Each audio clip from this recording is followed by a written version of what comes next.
اعوذ باللہ من الشیطان الرجیم بسم اللہ الرحمن الرحیم والذین یؤمنون بما انزل الیک وما انزل من قبلک، اور وہ کہ جو ایمان رکھتے ہیں اس پر بھی جو آپ پر نازل کیا گیا ہے محمد صلی اللہ علیہ وسلم، اور اس پر بھی کہ جو آپ سے پہلے نازل کیا گیا۔ یہ بہت اہم الفاظ ہیں، اس لیے کہ عام طور پر آج کل ہمارے ہاں یہ خیال پھیلا ہوا ہے کہ یہ تورات اور انجیل کے پڑھنے کا کوئی فائدہ نہیں، کوئی ضرورت نہیں، کوئی ضرورت نہیں کی حد تک تو شاید بات صحیح ہو، لیکن کوئی فائدہ نہیں، یہ بالکل غلط ہے۔ یہ ابتدا ہے قرآن کی، اور کس قدر اہتمام کے ساتھ کہا جا رہا ہے۔ ایمان صرف قرآن پر نہیں، اس پر بھی کہ جو اس سے پہلے نازل کیا گیا۔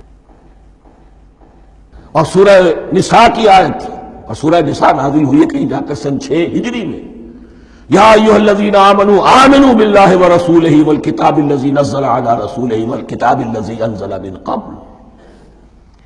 تو اس سے ایمان جو ہے تورات پر اور انجیل پر اور زبور پر اور صحف ابراہیم پر، اجمالی ایمان کی جو اہمیت ہے اس کو اچھی طرح سمجھ لیجیے۔ البتہ یہ ہے کہ چونکہ ہم سمجھتے ہیں اور جانتے ہیں کہ ان کتابوں میں تحریف ہو گئی ہے، لہذا ان کتابوں کی کوئی شے قرآن پر حجت نہیں ہوگی۔ جو چیز قرآن سے ٹکرائے گی ہم اس کو رد کر دیں گے، ان کتابوں کی کسی شے کو دلیل کے طور پر نہیں لائیں گے۔ لیکن جہاں قرآن مجید کی کسی بات کی نفی نہ ہو رہی ہو تو بہت سے حقائق ہمیں ان کتابوں ہی سے ملتے ہیں۔ انبیاء کے مابین جو زمانی ترتیب ہے، کرونالوجیکل آرڈر جو ہے، وہ تو ہمیں تورات سے ملتا ہے، قرآن میں تو نہیں۔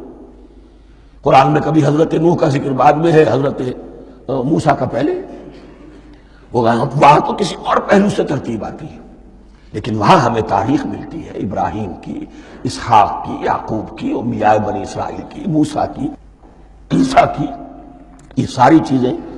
تو اس کی اہمیت جو ہے اس کو سمجھ لیجئے۔ والذین یؤمنون بما انزل الیک وما انزل من قبلک وبالآخرۃ ھم یوقنون، آخرت پر وہ یقین رکھتے ہیں۔ نوٹ کرنے والی بات کیا ہے کہ باقی سب چیزوں کے لیے لفظ ایمان آیا، آخرت کے لیے ایقان کیوں؟ واقعہ یہ ہے کہ انسان کے عمل کے اعتبار سے سب سے زیادہ مؤثر شے ایمان بالآخرہ ہے۔ ایمان بالآخرہ ہے تو عمل سیدھا رہے گا کہ ہاں مجھے جواب دہی کرنی ہے، جانا ہے، اٹھنا ہے، اللہ کے حضور حاضری ہے۔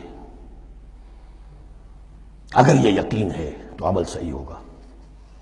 اس میں کمی ہو گئی تو توحید جو ہے وہ بھی بس ایک عقیدہ، ایک ڈوگما بن کے رہ جائے گی۔ ایمان بالرسالت بھی بدعات کو جنم دے گا۔ عید میلاد نبی منا لیجئے، اور کچھ عشقیہ اشعار کہہ دیجئے، نعتیہ اشعار کہہ دیجئے، اللہ اللہ خیر صلی اللہ، یہ ایمان بالرسالت کے مظہر ہوں گے۔ عمل انسان کا درست ہوتا ہے آخرت کے یقین کے ساتھ۔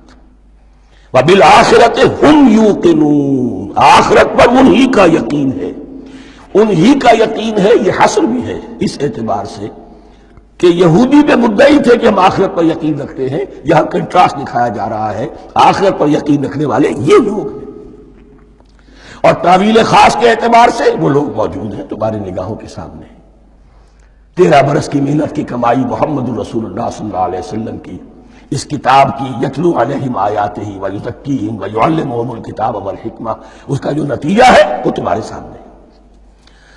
اولئک علی ھدی من ربہم، یہ وہ لوگ ہیں جو اپنے رب کی طرف سے ہدایت پر ہیں۔ وہ ابتدائی ہدایت بھی ان کے پاس تھی، اور یہ تکمیلی ہدایت بھی، قرآن پر بھی ان کا یقین پورا ہے، اور محمد کا اتباع بھی وہ کر رہے ہیں۔